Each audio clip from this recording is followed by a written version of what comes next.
Kabar mengejutkan datang dari benua Amerika bahwa baru-baru ini Amerika membom dan menangkap presiden dari Venezuela yaitu Maduro. Maduro ditangkap dan sekarang menuju Amerika untuk diadili karena dituduh Trump melakukan sebuah kejahatan yaitu narkoteror alias berkonspirasi menyelundupkan obatan-obatan terlarang untuk masuk ke Amerika dan merusak generasi muda Amerika. Tapi ini semua tidak terjadi begitu saja. Di belakangnya sudah ada banyak jejak-jejak keputusan-keputusan politik untuk saling menegangkan relasi antara kedua negara. Namun pada akhirnya Maduro, presiden Venezuela, akhirnya ditangkap bersama istrinya oleh tentara spesial Amerika. Jadi apa yang sebenarnya terjadi? Bagaimana Amerika bisa melakukannya? Dan bagaimana dunia merespon hal ini?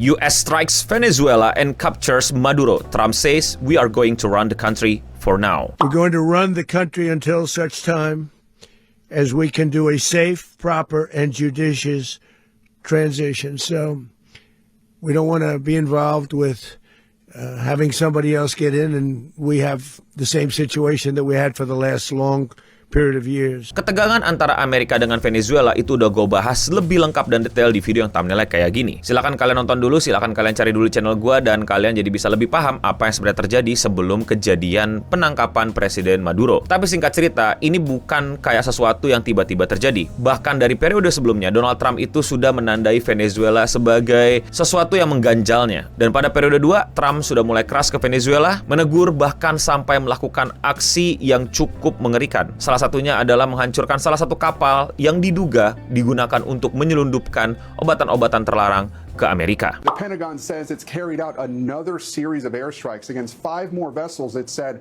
were engaged in drug trafficking, killing 8 people. Merespon hal tersebut, Maduro, presiden Venezuela pada saat itu enggan untuk berkompromi dengan Donald Trump. Mereka juga merespon dengan keras dan bersiap untuk menghadapi kemungkinan paling buruk, yaitu berperang dengan Amerika. Ketegangan itu terus terjadi sampai puncaknya adalah tahun baru ini. Yang terjadi adalah tentara Amerika berhasil menangkap Maduro di Venezuela. Yes, ini kedengeran sangat-sangat aneh. Loh, jadi nggak perang, jadi nggak tembak-tembakan, jadi gimana? Yang terjadi adalah tentara Amerika somehow bisa masuk ke wilayah Venezuela dan mengamankan Presiden Maduro dan istrinya dan menerbangkannya ke Amerika untuk diadili atas kejahatan narkoteror. Apakah ada korban? Apakah sampai angkat senjata? Apakah sampai perbatasan ikut berperang? Sampai sekarang gue bikin video ini masih belum ada angka resmi terhadap jumlah korban yang terjadi di aksi semalam oleh tentara Amerika. Berita yang keluar hanya Maduro berhasil ditangkap dan diamankan ke Amerika. Masih belum jelas bagaimana secara detail operasi itu terjadi. Masih belum detail juga apakah ada jumlah korban, tapi dari video-video yang beredar di internet, ada semacam masyarakat yang merekam ada berbagai macam bom dikirimkan ke wilayah-wilayah Venezuela.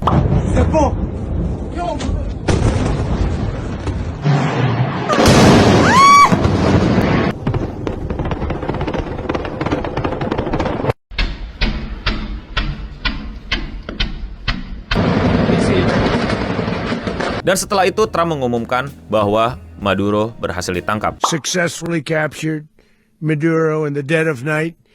It was dark. The lights of Caracas were largely turned off due to a certain expertise that we have. It was dark. Berikut adalah foto bukti bahwa Maduro berhasil diamankan oleh pihak Amerika. Pertanyaannya, gimana? How do US capture Venezuelan leader Nicolas Maduro? We think, we develop, we train, we rehearse, we debrief, we rehearse again and again. Kane said, saying his force were set by early December, not to get it right, but to ensure we cannot get it wrong. Trump said on Fox that US forces had practiced their extraction on replica building. They actually built a house which was identical to the one they went into with all the same, all the steel, all the over the place. Trump said in the television interview that US force held on conducting the operation for days, waiting 4 days for cloud cover to pass.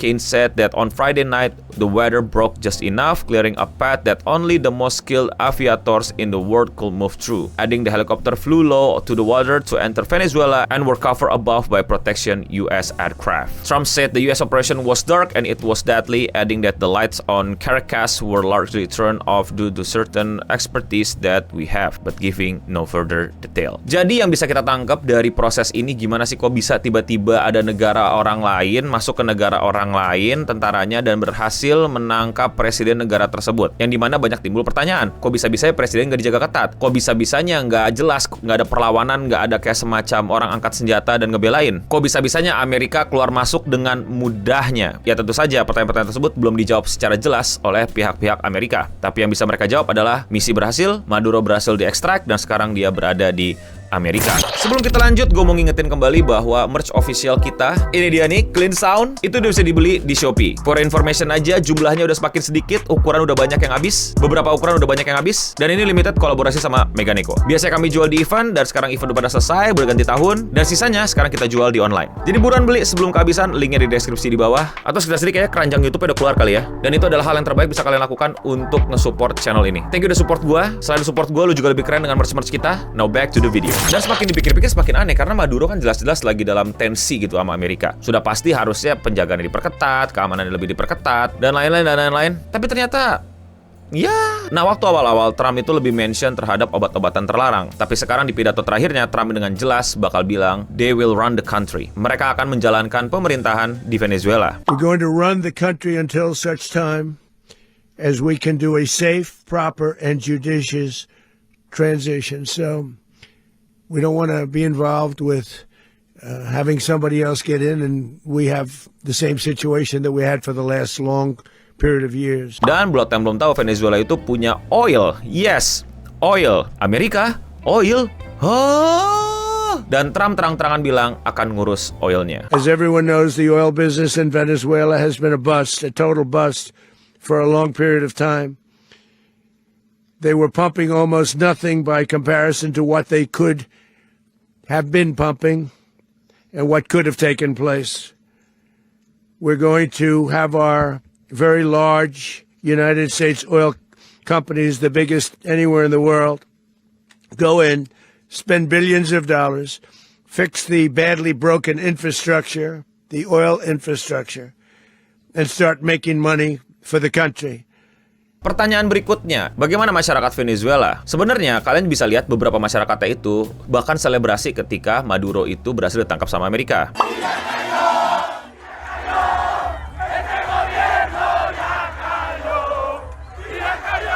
Tapi sebelum itu ada juga rakyat masyarakat yang masih pro sama Maduro. Jadi mereka benar-benar nggak setuju kalau Maduro ditangkap. Bahkan waktu Maduro bilang mau perang sama Amerika, mereka ikut angkat senjata. Dan Maduro ini memang terkenal diktator. Masyarakat terbagi dua menjadi yang pro Maduro sama yang nggak setuju sama Maduro. Dan jelas banget banyak ahli yang bilang kalau negara ini gagal banget nge-manage ekonominya, padahal punya sumber daya alam yang melimpah. Tapi pertanyaannya sekarang, emang boleh ya ada negara gitu nangkep presiden negara lain, masuk ke daerah negara lain dengan tentaranya, walaupun berhasil dan let's say nggak ada korban jiwa? Beberapa pihak sih bilang, dan kalau mungkin kita pakai akal sehat juga bakal bilang, France says capture of Venezuelan president violates international law. France recall that no lasting political solution can be imposed from the outside and that sovereign people cannot alone decide their own future, say Jean-Noël Barrot. French foreign minister on Saturday said that the US military operation that led to the capture of Venezuelan president Nicolas Maduro violates the principle of international law and the use of force. Sebenarnya sih rule of thumb-nya ya, nggak boleh tuh tanpa perjanjian dan tanpa kesepakatan kedua belah pihak, tentara negara lain itu masuk ke negara lain. Ibarat kata, ada satu tentara nginjek tanah negara lain yang bukan dari negara dia, itu sebenarnya udah bisa dipertanyakan. Maksudnya apa nih? Barrot also warned that growing number of violations of this principle by nation entrusted with the primary responsibility of permanent UN Security Council membership will have serious consequences for global security, sparing no one. Yes, walaupun tidak terjadi perang besar, walaupun masih belum jelas korbannya berapa, dan tentu korbannya pasti jauh lebih sedikit daripada perang terbuka, aksi Amerika ini dikecam sama komunitas internasional karena jelas-jelas violates international law, bahkan sama aliansinya sendiri, Prancis. Dan tentu saja rival dari Amerika, yaitu Cina, akhirnya angkat suara. China Foreign Minister said in a statement that it was deeply shocked by what it's described as a blatant use of force against a sovereign state and action against its president. Such hegemonic act of the US seriously violate international law and Venezuelan sovereignty and threaten peace and security in Latin America and the Caribbean region, it said. Tentu saja ini akan mengerikan komunitas internasional karena hal-hal kayak gini bisa aja terjadi ke leader-leader di negara-negara tertentu. Pertanyaannya mungkin bukan siapa, tapi kapan. Tapi sekali lagi disclaimer, gue bukan ahli hubungan internasional, gue bukan ahli internasional international law. Gue cuman orang yang suka baca-baca dan ngikutin what's going on